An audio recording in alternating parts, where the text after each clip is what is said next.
మమ్మల్ని కలవడానికి అఫ్రీన్ అని ఒక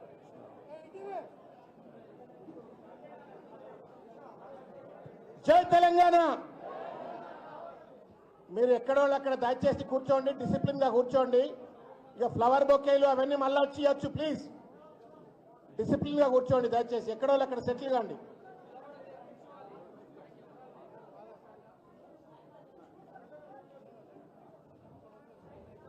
మనందరినీ ఉద్దేశించి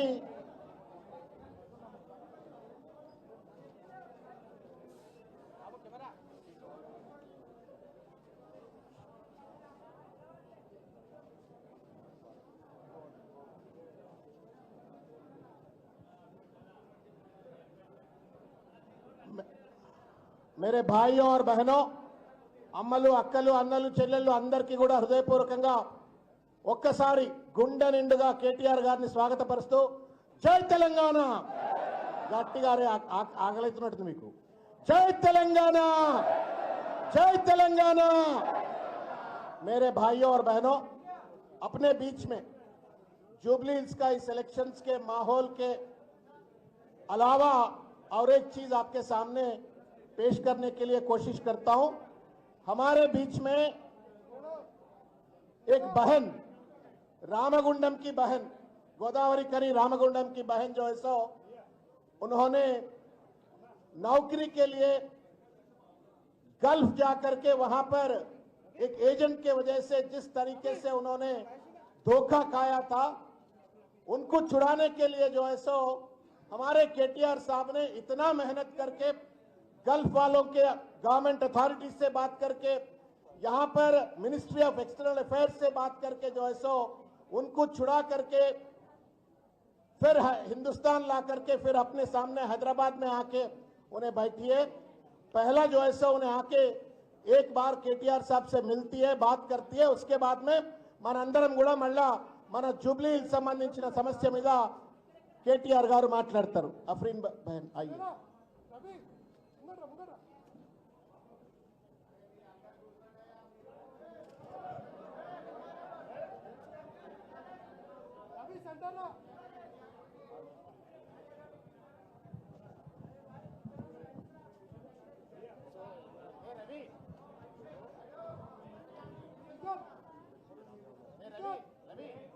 गोदावरी से हूँ मैं,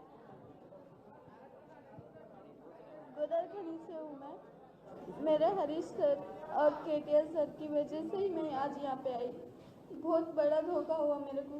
और तो कोई भी अपना देश छोड़ के कोई भी नहीं जाना यहाँ से. बहुत धोखा कर रहे अपने साथ में. आज ये लोग नहीं रहते थे तो मेरे बच्चों की सूरत में नहीं देख पाती थी और मैं यहाँ पे नहीं आ सकती थी. मेरे को बहुत बोले तो बहुत मुश्किल हुई वहाँ पे. बहुत तकलीफ से मैं यहाँ पे आई. बहुत मेहनत करके मेरे को केटीआर सर मेरे को यहाँ पे लेके आए. बहुत वो लोग मेरे को जालिम सितम करे मेरे को. और तो मेरे केटीआर सर और केसीआर सर की बदौलत से मैं यहाँ पे हूँ. कोई भी मेरे लिए मदद नहीं करे मेरे को. मेरे 2 बच्चे हैं. हाँ मेरी बच्ची है 8 साल. हाँ और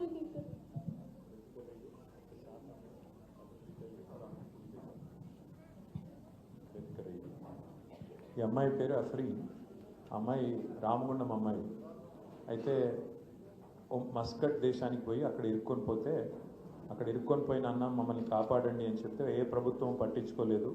మళ్ళీ మన పార్టీ నాయకత్వం పట్టించుకొని సోదరుడు హరీష్ రెడ్డి గారు ఆ రామగుండం కాన్స్టిట్యూన్సీ ఉంటున్నారు, వారు పట్టించుకొని అమ్మాయి తిరిగి ఇండియాకి తీసుకొస్తే స్ట్రైట్గా పొద్దున ఎయిర్పోర్ట్లో దిగింది. एयरपोर्ट में सीधा इकड़ के వచ్చింది. एयरपोर्ट से सीधा यहाँ पे आए उनके अपने बच्चों के साथ. हम सब आपके साथ हैं माँ, और आप बेफिक्र रहिए. जो भी है आगे की भी हम ज़रूर आपका मदद करेंगे और इंशाल्लाह आपकी बच्चों की भी देखभाल करेंगे. बहुत बहुत वेलकम. अमीर प्लीज करें और शुक्रिया आपका. शुक्रिया. नहीं बेटा अम्मा राखी करते हैं. मैं राखी पंडित राले का था. रक्षा कर रहे हैं आप तो आपको बंधन.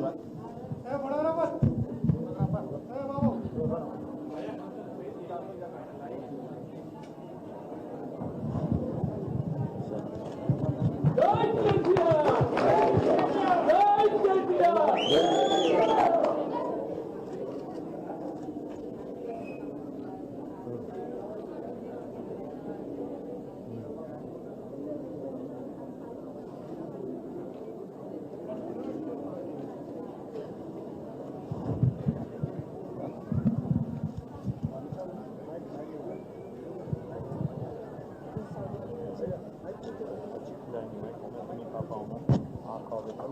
आप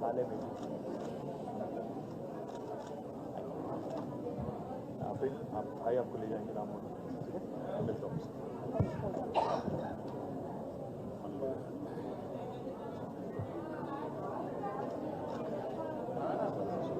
थैंक यू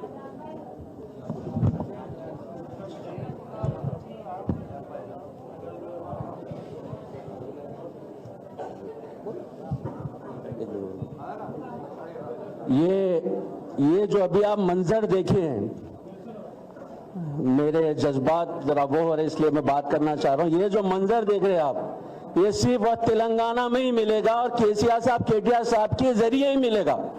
यही बताना चाह रहा था मैं आपको कि जो रेवंत रेड्डी आकर ये जो सबसे अच्छी खूबसूरती तेलंगाना की जो गंगा जमुना तहजीब, जो सेक्युलरिज्म है, उसको जो बर्बाद करने के लिए वो बैठा है, तुम्हारे पास यह मौका है जुबली में इलेक्शन में उसको मुंह तोड़ जवाब देने का यही मौका है। ये लोगों की हाथ मजबूत करिए, आपको इंशाल्लाह आगे बहुत साथ होगा। शुक्रिया। అందరికీ నమస్కారం। గౌరవనీయులు పెద్దలు మన మాజీ ఉప ముఖ్యమంత్రి గౌరవనీయులు మనందరికీ ఆప్తులు టీఆర్ఎస్ పార్టీ పెద్దలు మొహమ్మద్ మహమూద్ అలీ గారు, గౌరవనీయులు శాసన మండలి సభ్యులు యూసుఫ్గూడ డివిజన్కి ఇన్ఛార్జ్గా మరి పనిచేస్తున్న సోదరులు తమ్ముడు శాసన మండలి సభ్యుడు పోచంపల్లి శ్రీనివాసరెడ్డి గారు, గౌరవనీయులు పెద్దలు సుదీర్ఘకాలం తెలంగాణ ఉద్యమంలో మా అందరితో పనిచేసి మరి పెద్దలు కేసీఆర్ గారి ఆశీస్సులతో ఈ మధ్యనే శాసన మండలిలో అడుగుపెట్టిన గౌరవనీయులు అన్న దాసోజు శ్రవణన్న గారు, అదేవిధంగా దివంగత హైదరాబాద్ బీఆర్ఎస్ జిల్లా పార్టీ అధ్యక్షులు, జూబ్లీ హిల్స్ శాసనసభ్యులు, మీ అందరికీ ఆప్తులు, ముఖ్యంగా అన్న అంటే నేనున్నా అంటూ ఆడబిడ్డలకు ఎల్లవేళలా అండగా ఉన్న గౌరవనీయులు సోదరులు శ్రీ దివంగత స్వర్గీయ మాగంటి గోపీనాథ్ గారి సతీమణి మనందరి ఆడబిడ్డ మాగంటి సునీతమ్మ, అట్లాగే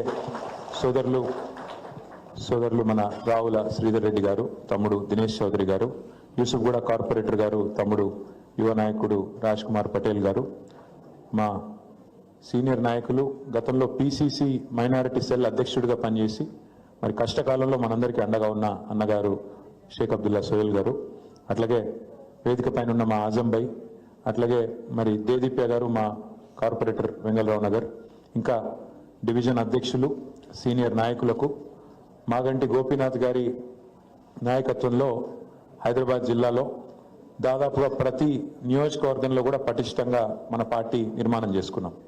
అందులో భాగంగా జూబ్లీ హిల్స్ నియోజకవర్గం తన సొంత నియోజకవర్గం, అందులో కూడా బ్రహ్మాండంగా ప్రతి డివిజన్లో ప్రతి బూత్లో కూడా మంచి నిర్మాణాన్ని పార్టీ పూర్తి చేసుకున్నది. 50,000 మంది కార్యకర్తల సభ్యత్వంతో ఒక్క జూబ్లీ హిల్స్ నియోజకవర్గంలోనే 50,000 మంది కార్యకర్తల సభ్యత్వంతో చాలా దృఢంగా పార్టీ ఉన్నది. అందులో భాగంగా ఈరోజు ముఖ్యంగా యూసుఫ్గూడ డివిజన్లోని అక్కడ ఉన్న బూత్లకు సంబంధించి మరి బూత్ కమిటీల 51 బూత్లు ఉన్నాయి. ఆ బూత్లలో ఉన్న మన ముఖ్య నాయకులు, ముఖ్య కార్యకర్తలు, వారందరితో కూడా ఏర్పాటు చేసిన ఈ సమావేశానికి విచ్చేసిన మా ఆడబిడ్డలకు, మా అన్నదమ్ములకు పేరు పేరున అందరికీ నమస్కారం. నాకు తెలుసు మీకు ఆకలి అవుతుందని, అందుకే ఎక్కువసేపు మీ ఓపికకి నేనేం పరీక్ష పెట్టను, కొద్దిసేపు మాత్రమే. నాకు తెలుసు చాలాసేపు అయింది మీరు వచ్చి అన్ని విషయాలు పెద్దలు చెప్పి ఉంటారు. పోయిన ఎన్నికల్లో 2023 నవంబర్ డిసెంబర్లో జరిగిన ఎలక్షన్లో మీ అందరికీ తెలుసు, హైదరాబాద్ మహానగరంలో ఒక్కటంటే ఒక్క సీటు కూడా కాంగ్రెస్ పార్టీకి ఇవ్వకుండా అఖండమైన గెలుపునిచ్చిన హైదరాబాద్ ప్రజానీకానికి నేను శిరస్సు వంచి హృదయపూర్వకంగా నమస్కారం తెలియజేసుకుంటా ఉన్నాను. మాగంటి గోపీనాథ్ గారు ఆనాడు హైదరాబాద్ జిల్లా పార్టీ అధ్యక్షుడిగా, వారి నాయకత్వంలో పెద్దలు కేసీఆర్ గారి ఆశీస్సులతో ఒక్క సీటు కూడా కాంగ్రెస్ గెలవలేదు.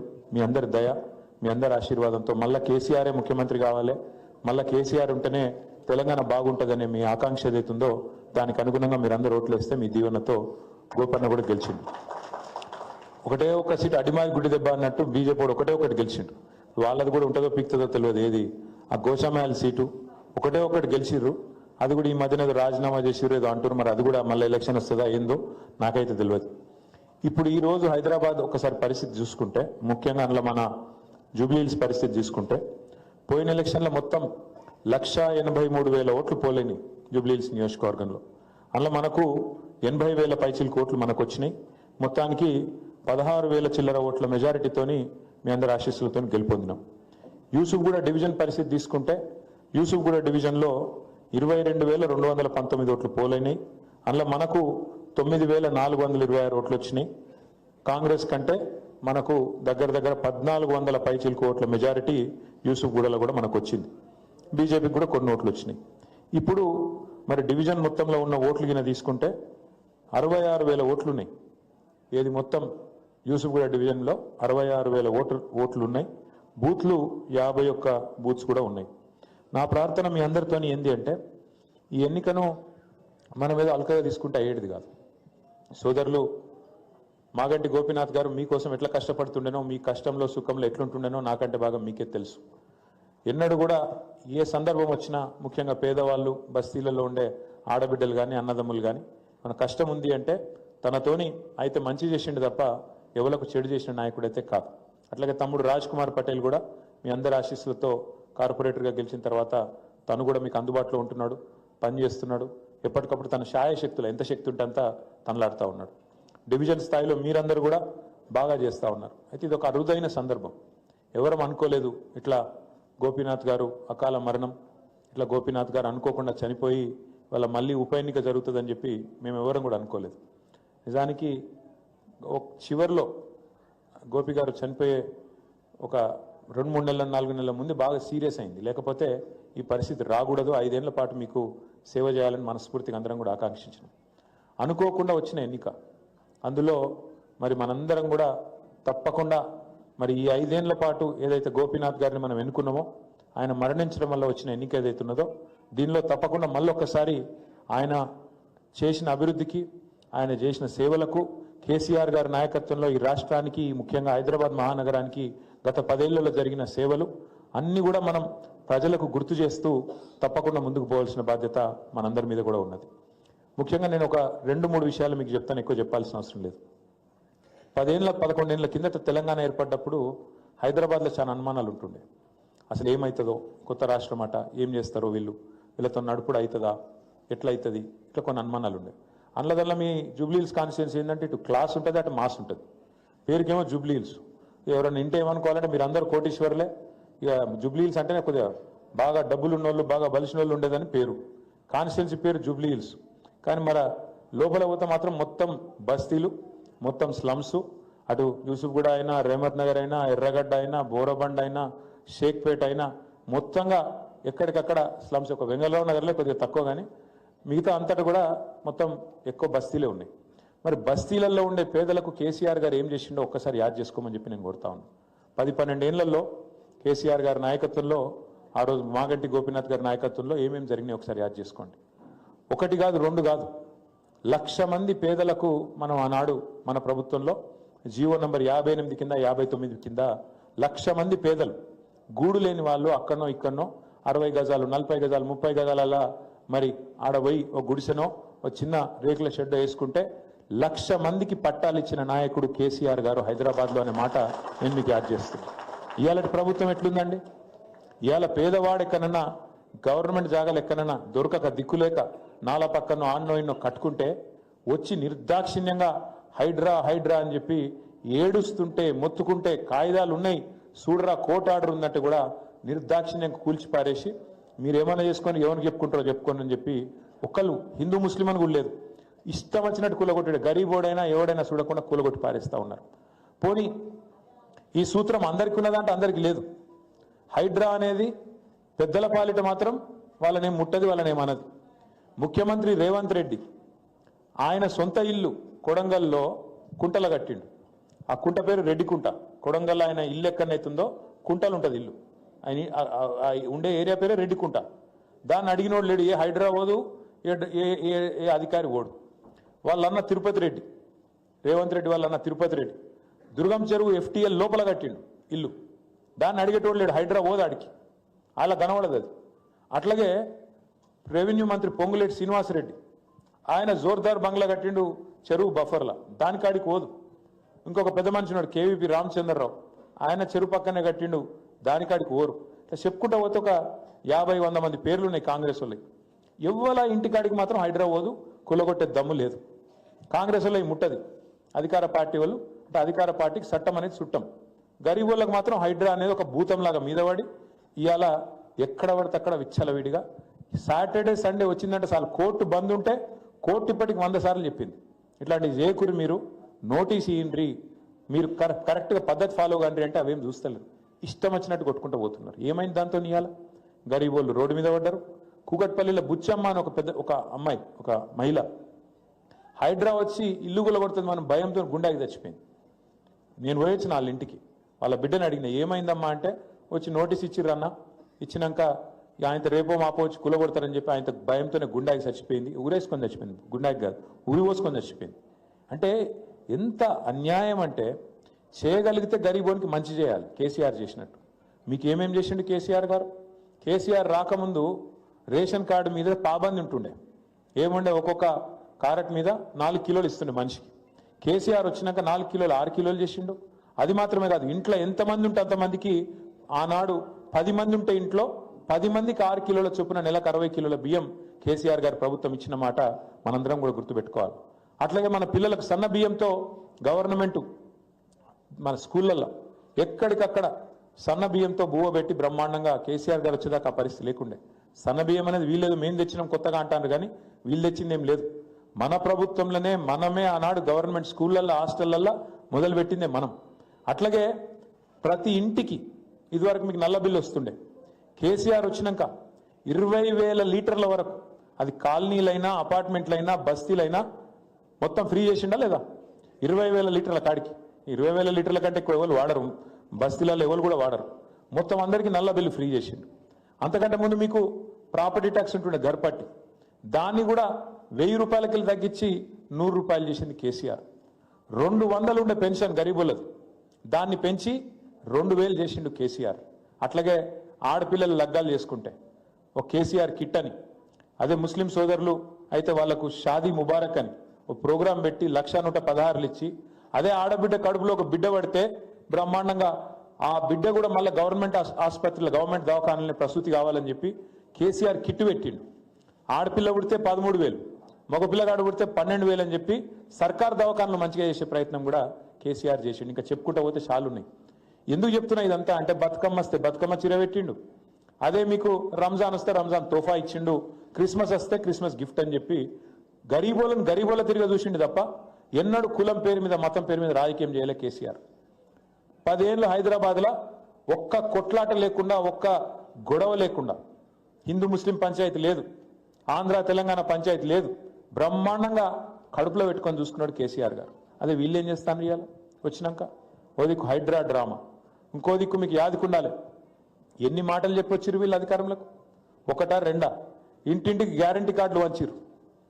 ఏం చెప్పిండ్రు ఆ రోజు? ముసలోళ్ళ కేసీఆర్ ఒక ముసలమ్మకో ముసలయ్యకో ఇద్దరు ఎవరో ఒకరికే ఇస్తుండే పెన్షను, మీరు మా కోటేసి మమ్మల్ని తీసుకొస్తే ప్రభుత్వంలకు ఇద్దరికి ఇస్తాం, 2,000 కాదు 4,000 ఇస్తామని చెప్పారు. వస్తున్నాయి మరి జూబ్లీహిల్స్లో ఎవరికన్నా 4,000 పెన్షన్లు? ఇంకొక మాట చెప్పిండు రేవంత్ రెడ్డి, మీకు యాదుకుండాలి, అత్తకు 4,000, కోడలకు మర్చిపోయారు ఏంది అందరు? వస్తున్నాయి జూబ్లీహిల్స్ 2,500 జోరుగా అందరికీ. ఆ 2,500 ఇచ్చే ముఖమే లేదు కానీ ఇప్పుడు కొత్త డైలాగ్ పట్టుకున్నాడు ఇంకోటి, 1,000,000 మంది ఆడబిడ్డల్ని కోటీశ్వరులు చేస్తారట. ఇక కూట్ల రాయి తీయనోడు ఎట్లా రాయి తీస్తాంటే నమ్ముతామా? అమ్మకు అన్నం పెట్టినోడు చిన్నమ్మకు బంగారు గాజులు చేస్తానంటే నమ్ముదామా? వాడు 2,500 ఇయ్యడట కానీ కోటీశ్వరులు అని చెప్తారట. కోటీశ్వరులు కాదు, మీ ఉన్న ఇల్లు కూలగొట్టి ఆయనతో మేము రోడ్డు మీద వాడైపోతే వాడే గొప్పోడు. నేను మొదలే చెప్పిన మీకు అందరికి చెప్పిన, హైదరాబాద్లో మీరు నమ్మినరు, ఇన్నారు, మమ్మల్ని గెలిపించారు. వాళ్ళు లంగవాడు కాంగ్రెస్ వాళ్ళు, నమ్మద్దు, గలీజ్ మాటలు చెప్తారు, లంగ మాటలు చెప్తారు వీళ్ళు. 1,00,000 రూపాయలు కేసీఆర్ ఇస్తే నేను తులం బంగారం ఇస్తా అన్నాడు. ఆడపిల్ల పెళ్లికి కేసీఆర్ 1,00,000 ఇస్తుండు, నేను దాని మీదకెళ్ళి తులం బంగారం ఇస్తా అన్నాడు. కేసీఆర్ ఇచ్చే 1,00,000 లగ్గమైపోయినాక వస్తున్నాయి పైసలు, నువ్వు పత్రిక పెట్టుకొని నేను తులం బంగారం ఉన్నది పంపుతూనే ఉంటా అన్నాడు. వచ్చినాయి వాళ్ళకన్నా తులం బంగారం? మరి బంగారం షాపులలో బంగారం లేదా? ఇక ముఖ్యమంత్రిని నమ్మేవాడు అప్పిత్తలేడైంది. అంటే ఎట్లయిపోయింది పరిస్థితి అంటే, నేను చెప్పిన మీకు ఆ రోజే, తులం బంగారం కాదు కాంగ్రెస్ వాళ్ళు ఎంత లంగాలంటే రోల్డ్ గోల్డ్ కూడా వీడని చెప్పిన నేను. అసలు గోల్డ్ కాదు, రోల్డ్ గోల్డ్ కూడా ఇవ్వడని చెప్పిన. నిజంగా కూడా ఇవాళ రోల్డ్ గోల్డ్ కాదు, వాడు ఇన్వూ ఇచ్చేటట్టు కూడా లేడు ఆఖరికి. అంటే ఎంత దుర్మార్గం అంటే, ఇవాళ 20 నెలల పరిపాలన వచ్చి ఒక్క మంచి పని ఒక్కటంటే ఒక మంచి పని చేసిన పరిస్థితి ఉన్నదా? 6 గ్యారంటీలు 100 రోజుల్లో అమలు చేస్తామన్నారు. ముసలోళ్ళకు పెన్షన్లు అన్నారు, ఆడపిల్లలకు స్కూటీలు అన్నారు, లగ్గం చేసుకుంటే తులం బంగారం అన్నారు, ఒక్కొక్క మహిళకు 2500 అన్నారు. ఏడవైనారా అయ్యా అంటే ఏమన్నంటే ఒకటే డైలాగ్ నేర్చుకున్నాడు. కేసీఆర్ అప్పులపాలు చేసిపోయిండు, నేనేం చేయాలి? నేను ఒక్క మాట దయచేసి మిమ్మల్ని అందరినీ ఆలోచించమని అడుగుతున్నాను. కేసీఆర్ ఉన్నప్పుడు కరోనా వచ్చింది. కరోనా వస్తే ఏం చేసినా మన అందరం ఎవరిళ్ళలో వాళ్ళు గొల్లెం పెట్టుకుని పన్నవాలే సపడేక ఏడ ప్రాణానికి గండం వస్తుందో బతుకుంటే బలసాకు తినచ్చు అని చెప్పి ఎక్కడోళ్ళు అక్కడ దర్వాజాలు పెట్టుకొని పక్కింటితో కూడా మాట్లాడకుండా మూతికి బట్ట కట్టుకొని ఎక్కడోళ్ళు అక్కడ ఇంట్లో ఉన్నామా? ఉంటే అసలు దమ్మిడి ఆదాయం ఉండేది ఆ రోజు మన ప్రభుత్వానికి రూపాయి ఉండేది ఆదాయం? ఒక్క రూపాయి ఆదాయం లేదు. ఎందుకంటే అన్ని బంద్ పడ్డాయి. దుకాణాలు నడవై, థియేటర్లు నడవై, రెస్టారెంట్లు నడవై, యాడికెళ్ళి వస్తాయి పైసలు గవర్నమెంట్కు? లేవు. రూపాయి ఆదాయం లేకపోయినా కేసీఆర్ ఉన్నప్పుడు కరోనా వచ్చినప్పుడు రూపాయి ఆదాయం లేకపోయినా పెన్షన్లు ఆగినాయా? కళ్యాణ లక్ష్మి ఆగిందా? రైతు బంధు ఆగిందా? లగాయని చెప్పాలి. ఆగిందా ఆగలేదా? పెన్షన్లు ఆగినాయా? రైతు బంధు ఆగిందా? కళ్యాణ లక్ష్మి ఆగిందా? షాదీ ముబారక్ ఆగిందా?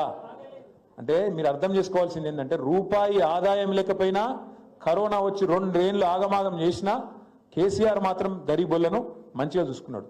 ఈయనకు శాతగాక ముఖం బాగాలేక అద్దం బల కొట్టుకున్నట్టు ఇవాళ రేవంత్ రెడ్డికి నడపచాతగాక కేసీఆర్ మంచిగా ఇచ్చిన కరెంటు కూడా చక్కగా ఎత్తలేదు. ఇదివరకు కేసీఆర్ ఉన్నప్పుడు కరెంటు కట్లు ఉంటుండేనా? ఇప్పుడు ఈయన వచ్చినాక వస్తున్నాయి మంచి కరెంటు కట్లు కడుపు నిండా. గివ్వే యాద్ చేయాలి. మంచినీళ్ళ కిల్లతు, కరెంటు రాదు, సంక్షేమ పథకాలు రావు. ఏం చేసినవరా నాయన అంటే అన్ని కేసీఆర్ నన్ను చేసిపోయిండు, అది చేసిపోయిండు. నేను ఇక్కడ లంకె బిందెలు ఉంటాయని కొని వచ్చినా లంకె బిందెలు లేవు. ఎవడన్నా ముఖ్యమంత్రి లంకె బిందెలు అని మాట్లాడతారా? లంకె బిందెల కోసం ఎవరు తిరుగుతారు? తువ్వాల కప్పుకొని గడపారలు తీసుకొని తటపార తీసుకొని ఎవడు పోతాడు? అర్ధరాత్రి దొంగలు పోతారు. ఈ ముఖ్యమంత్రి ఒక గసంటోడు వెళ్ళిండు, లంకె బిందెలు ఉంటాయనుకొని వచ్చినా లేవు, ఏం చేయాలి అని మాట్లాడుతున్నాడు. ఇంకా గలీజ్ ఏంటంటే ఇక మా తమ్ముళ్ళు ఈడున్నారు, మా అన్నలు ఉన్నారు, ఇప్పుడు మీరున్నారు భయ్. ఇక మా తమ్ముడు క్యా నామే తుమారా? కళ్యాణ్. కూసోరా. ఇప్పుడు కళ్యాణ్ ఉన్నాడు, మంచి అట్టకట్టున్నాడు, మంచి షర్ట్ వేసుకున్నాడు, పైకి వెళ్ళి నల్ల షర్ట్ వేసిన వాడు. లోపల బనీన్కు పొక్కలు పడ్డా చెప్తున్నా, ఊపర్ షేర్వాణి అందరు పరేషాని అన్నట్టు లోపల బనీన్ సక్కగా లేకపోయినా మీదికెళ్ళి మాత్రం కడకంగి చేసుకొని ఉండాలి. నేను కూడా గంతే, ఎవరైనా గంతే. ఎందుకు? ఎవడన్నా మార్కెట్లో మనం చూసి 4 పైసలు ఇవ్వాలంటే ఎవడిస్తాడు? లేకపోతే అప్పు పుట్టాలంటే ఏం చేయాలి మరి? పైకి మాత్రం ఖడక్ ఉండాలి. అట్లా అయితేనే ఎవడన్నా మనం దేక్తాడు, పచారు ఉంటుంది. లేకపోతే నువ్వే తిరిగినావు అనుకో, నేను బికారి గారిని, నేను బిచ్చపోని, నాకు అక్కడ పైసలు లేవు, మొత్తం ఆగమైపోయింది అని నువ్వే అన్నావు అనుకో, ఎవడన్నా ఇస్తాడా అప్పు? ఎవడన్నా పెట్టుబడి పెడతాడా? మరి అలా రాష్ట్రం ఎందుకు ఆదాయం తగ్గిపోతుంది, కొత్త పెట్టుబడులు పెట్టేటోళ్ళు వస్తలేరు, ఉన్నోడే వారిపోతున్నావు అంటే ఒకటే కారణం. స్వయంగా ముఖ్యమంత్రి చెప్తుడు, నా రాష్ట్రం క్యాన్సర్ పేషెంట్లు ఎక్కున్నది, నా రాష్ట్రం ఎయిడ్స్ పేషెంట్లు ఎక్కున్నది. ఇక నువ్వే నీ రాష్ట్రాన్ని తిట్టినాక, నువ్వే నీ కొంపను పొట్టుపొట్టు తిట్టినాక రాష్ట్రానికి పెద్దవు నువ్వు. ఎవరు ఎట్లా మాట్లాడాలి? ఇంకా ఎంత ఘోరం అంటే ఆఖరికి ఎంత ఘోరం అంటే నేను ఢిల్లీ పోతే నాకు అపాయింట్మెంట్ ఇస్తలేరు, ఎందుకంటే చెప్పులు ఎత్తుకపోతేనేమో అని భయపడి అపాయింట్మెంట్ ఇస్తలేరు అంటుండు. గిసంటాడు మన ముఖ్యమంత్రి, మన కర్మగాలి. ఈయనకట మళ్ళీ ఈ అందానికి మనం ఓట్లే అన్నట, మళ్ళీ కాంగ్రెస్ వాళ్ళ అందానికి ఇలా 20 నెలల పరిపాలనకు మనందరం పోయి గుద్దాలట జూబ్లీ హిల్స్లో. నేను అందుకే అంటున్నా, దయచేసి ఆలోచన చేయండి. ఇంకొక మాట, ఈ ముఖ్యమంత్రి హామీలు ఇచ్చిండు, ఈ కాంగ్రెస్ పార్టీ హామీలు ఇచ్చింది. రాహుల్ గాంధీ, సోనియా గాంధీ, ప్రియాంక గాంధీ, మల్లికార్జున్ ఖార్గే, సిద్ధరామయ్య, పెద్ద పెద్ద నాయకులు అందరూ వచ్చి ఎస్సీలకు ఇచ్చేస్తాం, ఎస్టీలకు అజ్జేస్తాం, బీసీలకు ఇచ్చేస్తాం, రైతులకు అజ్జేస్తాం, పొలగాన్లకు ఇచ్చేస్తాం అని వాళ్ళే మాటలు ఇచ్చిండ్రు. ఇచ్చినాక ఇవాళ అడుగుతున్నాం, ఏమైందా మరి ఏం సంగతి అంటే ఏమంటుండే తెలుసా ముఖ్యమంత్రి? నా దగ్గర పైసలు కోసుక తింటారా? ఏం చెప్తారు మీరు? ఇక నాకు గింత తెగించినాక ఏం చేయాలి మరి మనం? కర్రు గాల్చి వాత పెడితే మోసం చేసినందుకు మోసగాళ్లకు మోసంతోనే కొట్టి జయించి మళ్ళొక్కసారి జూబ్లీ హిల్స్ లో మీరు ఒక 50,000 ఓట్ల మెజారిటీతో గెలిపిస్తే అప్పుడు దెబ్బకు దయ్యం దిగుతుంది. లేకపోతే సుధరాయించరు ఇల్లు. లేకపోతే ఏమనుకుంటారు ఇల్లు? మేము ఎట్లా నడిపినా ప్రజలు మాకే గుద్దుతుర్రు కాబట్టి ఖచ్చితంగా మాకే మంచిగానే నడుపుతున్నాం ఈ లెక్కన. మరి అప్పుడు రాదు, ఏది రాదు. మీరు గిన్న మనం గిన్న ఆదమరిచినాం అనుకో, ఈసారి జూబ్లీ హిల్స్ లో మనం డీల వాడి లైట్ తీసుకున్నాం ఎట్లా గెలుస్తున్నాం అని చెప్పి ఏం జరుగుతుంది ఎరికేనా? తెల్లారి నుంచి రైతు బంధు ఏం లేకపోయినా నడుస్తూనే ఉంది. నిన్నటిదాకా కింద పడి మీద పడి 2,000 పెన్షన్ ఇస్తుండు కదా, అది కూడా కోసి పారేస్తాడు. అవి కూడా రావు. అందుకే నేను అంటున్నా, ఈ ప్రభుత్వానికి సురుకు పెట్టాలంటే, కర్రు కాల్చి వాత పెట్టాలంటే అది బీజేపీ వంతో కాదు. బీజేపీ వాడు కాంగ్రెస్ వాడు ఒకటే, దొందే. ఇద్దరు మంచిగా అండర్స్టాండింగ్ లో పనిచేస్తాను. 20 నెలల రేవంత్ రెడ్డి పాలన, 20 నెలల రేవంత్ రెడ్డి కుంభకోణాలు బయటికి రాకుండా కాపాడుతున్నది ఎవడంటే బీజేపీ ఓడే. ఇవాళ మీరు ఆలోచన చేయండి. నా మీద కేసు అవుతుంది, కేసీఆర్ సార్ మీద కేసు అవుతుంది, మన పార్టీలో ఉండే అందరు నాయకులు గట్టిగా ఎవడైతే మాట్లాడుతారో అందరి మీద కేసులు పెడతారు. అది ఒక్క కాంగ్రెస్ మీద కేసు ఎందుకు పెట్టరు? ఆలోచన చేయాలి కదా మరి మనం కూడా. బీజేపీ వాళ్ళు నిజంగా అంత పార్టీ వాళ్ళు అయితే, వాళ్ళు నిజంగానే నియ్యత ఉంటే వాళ్ళకు ఎందుకు కేసులు పెడతలేరు? మరి ఇవాళ ఏం అక్కరున్నది నీకు రేవంత్ రెడ్డిని కాపాడేది? వాళ్ళిద్దరి ఎజెండా ఒక్కటే, మోదీది రేవంత్ రెడ్డిది ఎజెండా ఒక్కటే. ఖచ్చితంగా కేసీఆర్ బొండిగా విసికేయాలి, తెలంగాణ గురించి మాట్లాడేటోళ్ళు లేకుండా చేయాలి, మన ఇద్దరం ఆడుకోవాలి, మైదానం ఖాళీ కావాలి, మన ఇద్దరం ఆడుకోవాలన్నది వాళ్ళ ఎజెండా. నేను మీకు దండం పెట్టి చెప్పేది ముఖ్యంగా మా నాయకులు, మా సోదరులు, మీ అందరికి కూడా కోరేది, దివంగత శాసనసభ్యుడు ఎమ్మెల్యే మాగంటి గోపీనాథ్ గారు ఎన్టీ రామారావు గారు ఉన్నంత కాలం ఎన్టీ రామారావు గారికి విధేయుడిగా పనిచేసిండు. కేసీఆర్ గారితో చేరిన తర్వాత కేసీఆర్ గారికి విధేయుడిగా మనము ఎలక్షన్లో ఓడిపోయినా, కొంతమంది ఎమ్మెల్యేలు జంపుకొట్టినా, నేను అసంటోని కాదన్నా, మళ్ళా కేసీఆర్ గారిని ముఖ్యమంత్రి చేసేదాకా నేను ఎక్కడికి పోను, మీతోనే ఉంటా అని చెప్పి గట్టిగా నిలబడ్డ నాయకుడు మాగంటి గోపీనాథ్ గారు. మనం ఎన్నడూ ఈ 10-11 ఏళ్లలో ఎన్నడూ కూడా కులం పేరు మీద పంచాయతీలు పెట్టలే, మతం పేరు మీద పంచాయతీలు పెట్టలే, ఎన్నడూ కూడా మనం ఆంధ్ర తెలంగాణ పంచాయతీలు అసలు వాటికి కూడా పోలే. మనం అందరినీ కడుపులో పెట్టుకొని, హైదరాబాద్ మహానగరం అనేది ఒక మినీ భారతదేశం లెక్క కాబట్టి అందరినీ కడుపులో పెట్టుకొని మనం నడిచినాం. మనం ఈ 51 బూత్లలో 100 మందికి ఒక్కరు చొప్పున మనం ప్లాన్ చేసుకొని ఇప్పటికే ప్లాన్ చేసి ఉంటారు. మరి మీ అందరికీ కొన్ని వివరాలు కూడా ఇచ్చింటారు, మీకు కొన్ని సూచనలు, కొన్ని వివరాలు, ఒక చిన్న పట్టిక కూడా ఇచ్చింటారు. ఇచ్చిండ్రా ఈ కాగితం? వచ్చిందా? ఇవ్వలేదు.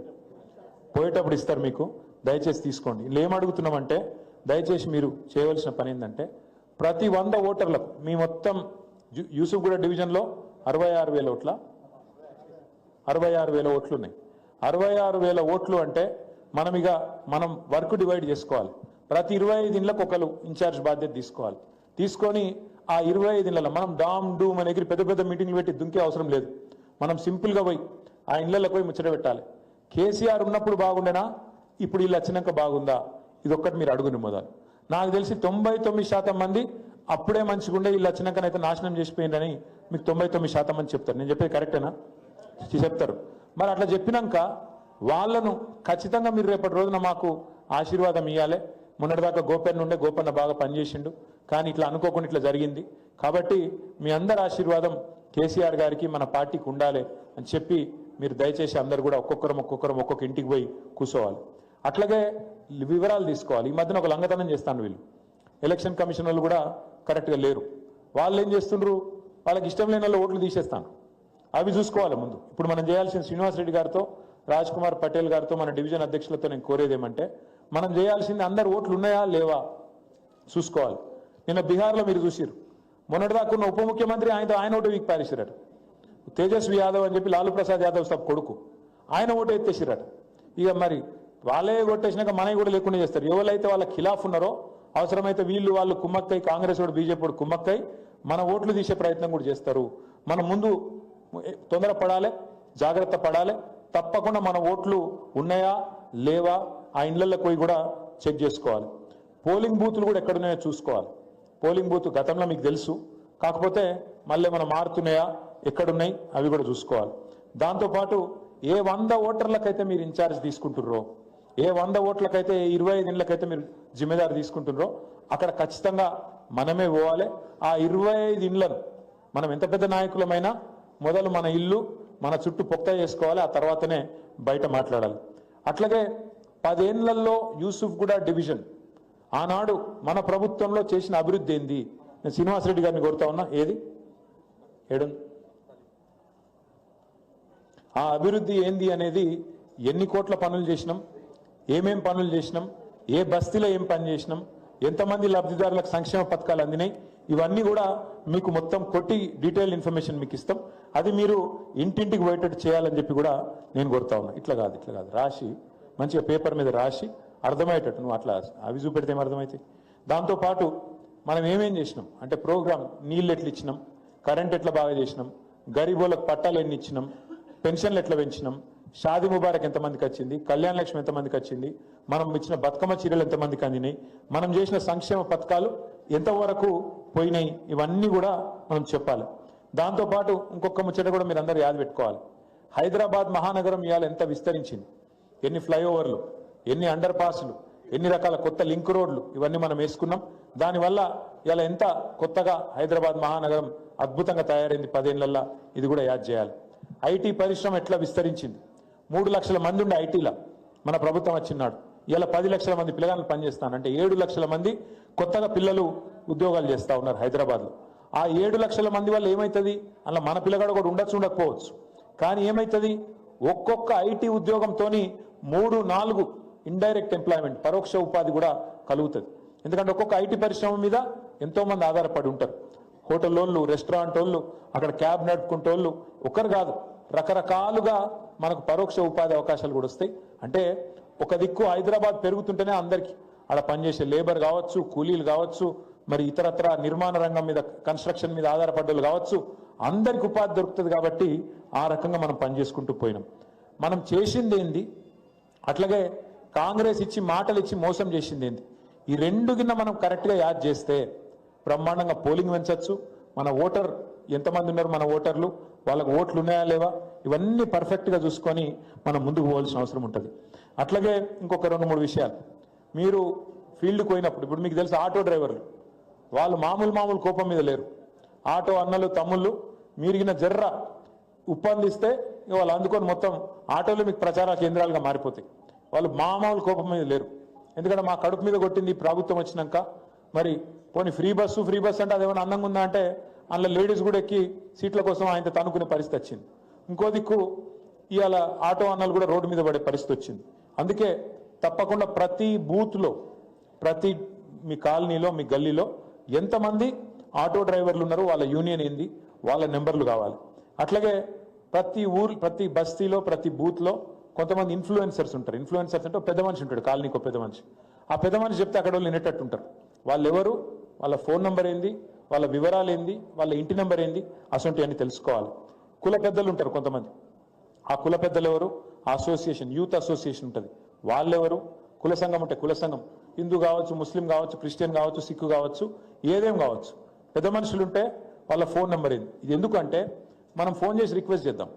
నేను ఫోన్ చేస్తాను, అందరికి ఫోన్ చేసి నేను కూడా బతిమలాడతా. ఇట్లా మరి ఎలక్షన్ వచ్చింది, కాంగ్రెస్ వాళ్ళు లంగలు, వాళ్ళని పొరపాటున కూడా మళ్ళొక్కసారి సంధిస్తే నాశనం చేస్తారు హైదరాబాద్ను. హైడ్రా పేరుతో అందరు కొంపలు పుచ్చుకుంటారు. హైడ్రా పేరుతో మళ్ళీ మొత్తం గరీబోళ్ళ బస్తీల మీద పడి మరి ఏది కూడా లేకుండా చేస్తారు, అన్యాయం చేస్తారు. కాబట్టి మీరు మాకు సహకరించాలని అడుగుతా. ఎవరైనా రిటైర్డ్ ఉద్యోగులు ఉన్నారనుకోండి, మీ కాడ గవర్నమెంట్లో పనిచేసి రిటైర్ అయిన వాళ్ళు కానీ, ఆర్టీసీలో పనిచేసి రిటైర్ అయిన వాళ్ళు కానీ, వాళ్ళ వివరాలు. అట్లాగే మరి లోకల్గా ఉండే కార్మికులు, కొన్ని కార్మికులు కూడా అక్కడ మీ కుత్బులాపూర్ ఏరియాలో, మీ నిజాంపేట ఏరియాలో పనిచేసే కొంతమంది కార్మికులు కూడా మన దగ్గర ఉండేటోళ్ళు కూడా ఉంటారు, వాళ్ళ వివరాలు తీసుకోవాలి. అట్లాగే అక్కడ మన ఎన్జిఓస్ ఉంటాయి, ఇవన్నీ మీకు ఇస్తాం. నేను చెప్పేది ఇవన్నీ మీకు కాగితం రూపంలో ఇస్తాం, ఒక ఫార్మాట్ కూడా ఇస్తాం. ఇవన్నీ వివరాలు మీరు తీసుకుంటే బ్రహ్మాండంగా మనం మరి అందరినీ కలిసినట్టు అవుతుంది. దాంతోపాటు ఇవాళ రేపు మీకు తెలుసు సోషల్ మీడియా అందరు చూస్తాను, ఆ వాట్సాప్లలో చూస్తారా, రోజు ఆ వీడియోలు రాగానే టక్క వచ్చి చూస్తలేరా అంటే ఎక్కువ చూడకూడదు, ఎక్కువ చూస్తే కూడా అంటే అసలు పని ఎక్కువ అవుతుంది. ఎందుకంటున్నా అంటే నాకు తెలిసి తెలుగు భాషలో గిన్ని తిట్లున్నాయని నాకు ఈ మధ్యలోనే తెలిసింది. కాంగ్రెస్ ప్రభుత్వం వచ్చినాక అరే ఆ గొట్టం పెడితే వాళ్ళు ఏం తిట్లవి, ఆడోళ్ళు లేదు, మగోళ్ళు లేదు. రేవంత్ రెడ్డి పేరు తీసుకోగానే ఎక్కడున్నాడు, మా ముంగటికి రమ్మని చెప్పి తిడుతుంటే అమ్మతోడు చెప్తున్నా, రేషం ఉన్నాడు ఇంకోటి కూడా అయితే ఇప్పటికో బకెట్లో నీళ్ళు దొరుకుని ఆయన దుంకి చచ్చిపోతున్నాయి. అలా రేవంత్ రెడ్డి కాబట్టి సిగ్గులేని బతుకు కాబట్టి బతుకుతుండు, కానీ అది ఏం తిట్లవి అంటే మామూలుగా లేవు అవి. నేను ఎందుకు చెప్తున్నా ఈ మాట అంటే వీడియోలు అట్లాగే మనకు ఇతరత్ర ఏవైతే వస్తూ ఉంటాయో పార్టీ నుంచి కూడా వాటిని మన లోకల్ గ్రూప్స్లో పంపించాలి. మీరు మీ గ్రూప్స్ ఉంటాయి, మీ కిట్టి పార్టీలు ఉంటాయి, ఉన్నాయా? ఆ కిట్టి పార్టీ గ్రూపులు ఉంటాయి, బస్తీ గ్రూపులు ఉంటాయి, యూత్ గ్రూపులు ఉంటాయి, మీ దగ్గర ఉండే కుల సంఘాల గ్రూపులు ఉంటాయి, వాటికి పంపించాలి. ఇక ఇట్లున్నది విషయం అని చెప్పి పంపించాలి. అట్లాగే మీ దగ్గర గుళ్ళు ఉంటాయి, మసీదులు ఉంటాయి, అట్లాగే మీ దగ్గర గురుద్వారాలు ఉంటాయి, అట్లాగే చర్చిలు కూడా ఉంటాయి. వాటి యొక్క పెద్ద మనుషుల పేర్లు వివరాలు కూడా తీసుకోవాలి. ఇమాములు ఉండొచ్చు, మౌజన్లు ఉండొచ్చు, అందరి పరిస్థితి ఆగమైపోయింది. ఇమాములకు మౌజన్లకు మనం ఉన్నప్పుడు, మన ప్రభుత్వం ఉన్నప్పుడు కొత్తగా జీతం ఇచ్చే ఒక మంచి సంస్కారవంతమైన ఆలోచన తయారు చేసినాం. గుళ్ళల్లో ఎట్లయితే పూజారులకు ఇస్తున్నామో మన ప్రభుత్వ ఖజానా నుంచి, అట్లాగే మనం ఎందుకు ఇవ్వద్దు అని చెప్పి ఆలోచన చేసి ఇచ్చినాం. ఈ ప్రభుత్వం కాంగ్రెస్ ప్రభుత్వం ఏం చెప్పింది, మేము డబల్ చేస్తాం, కేసీఆర్ 5,000 ఇస్తే మేము 10,000 ఇస్తాం అన్నాడు. ఇప్పుడు 5,000 కూడా ఇస్తలేడు. నిన్న మా మహమూద్ భాయ్ ప్రెస్ మీట్ పెట్టి వివరంగా చెప్పిండు. ఇస్తాననే ఇస్తలేడు, 8 నెలల నుంచి కొత్త ఎక్కడికి వెళ్ళి ఇస్తాడని చెప్పిండు. అట్లాగే నేను చివరిగా మీకు చెప్పేది, అక్కడ మీ దగ్గర కొన్ని హోటళ్ళు ఉంటాయి, కొంతమంది సినిమా కార్మికులు ఉంటారు మీ దగ్గర, ఫిలిం ఇండస్ట్రీ వాళ్ళు కూడా ఆ కృష్ణానగర్ కాలనీ ఆ ప్రాంతంలో ఉంటారు, వాళ్ళకి సంబంధించిన కూడా డీటెయిల్స్ తీసుకోవాలి. పేపర్ బాయ్స్ ఉంటారు మీ దగ్గర, పేపర్లు వేసిపోయేటోళ్ళు, వాళ్ళ వివరాలు కూడా తీసుకోవాలి. ఇవన్నీ ఎందుకు చెప్తున్నా అంటే, పాలు సప్లై చేసేటోళ్ళు, పాల ప్యాకెట్లు వేసేటోళ్ళు, ఇవన్నీ తీసుకుంటే వీళ్ళందరితోని నేను కూడా మాట్లాడతా, టెలికాన్ఫరెన్స్ పెట్టి వాళ్ళందరితో నేను కూడా మాట్లాడతా. ఈ వివరాలు మీరు తీసుకొని మన పోచంపల్లి శ్రీనివాసరెడ్డి గారి నాయకత్వంలో, మీ కార్పొరేటర్ గారు రాజ్ కుమార్ పటేల్ గారి నాయకత్వంలో, డివిజన్ అధ్యక్షుడు ఎవరు సంతోష్, మా తమ్ముడు డివిజన్ అధ్యక్షుడు సంతోష్ గారి నాయకత్వంలో ఈ వివరాలన్నీ మీరు పకడ్బందీగా తీసుకొస్తే మనం బ్రహ్మాండంగా, అవతలోళ్ళు ఎన్ని దుష్ప్రచారాలు చేసినా బీజేపీ కాంగ్రెస్ వాడు డోకా లేకుండా మాగంటి గోపీనాథ్ గారి సేవలు మళ్ళొక్కసారి జూబ్లీహిల్స్ గుర్తు చేసుకున్నది. మాగంటికి మంచి ఒక ఈ గెలుపు ఒక కానుకగా మనందరం కూడా ఆయనకు అశ్రునివాళిగా అందించినాము అనే విధంగా తీర్పునియాలని చెప్పి నేను కోరుతా ఉన్నాను. దయచేసి మిమ్మల్ని నేను కోరేది, సీరియస్గా తీసుకుందాం ఎలక్షన్. ఎందుకంటే మనం ఇంకా ఎప్పుడు వస్తుందో, డేట్ ఎప్పుడు వస్తుందో అట్లా ఇట్లా అని మీరు బేజారు కాకురి, లేకపోతే ఆయన లైట్గా ఉండకురి. ఈ ఎలక్షన్ రేపో ఎల్లుండో అన్నట్టు కొట్లాడదాం. ఎలక్షన్ ఇప్పుడే ఉంది, ముంగట్నే ఉంది అని కొట్లాడాలి. నాకు తెలిసి ఇవాళ సండే చాలా మందికి బోనాలు కూడా ఉండొచ్చు, అయినప్పటికీ మీరు అందరూ వచ్చినారు, చాలా చాలా ధన్యవాదాలు. ఇప్పటికే చాలా ఆలస్యం కూడా అయింది. మీ అందరికీ ఆఖరికి ఒక్క మాట చెప్పి నేను ముగిస్తాను.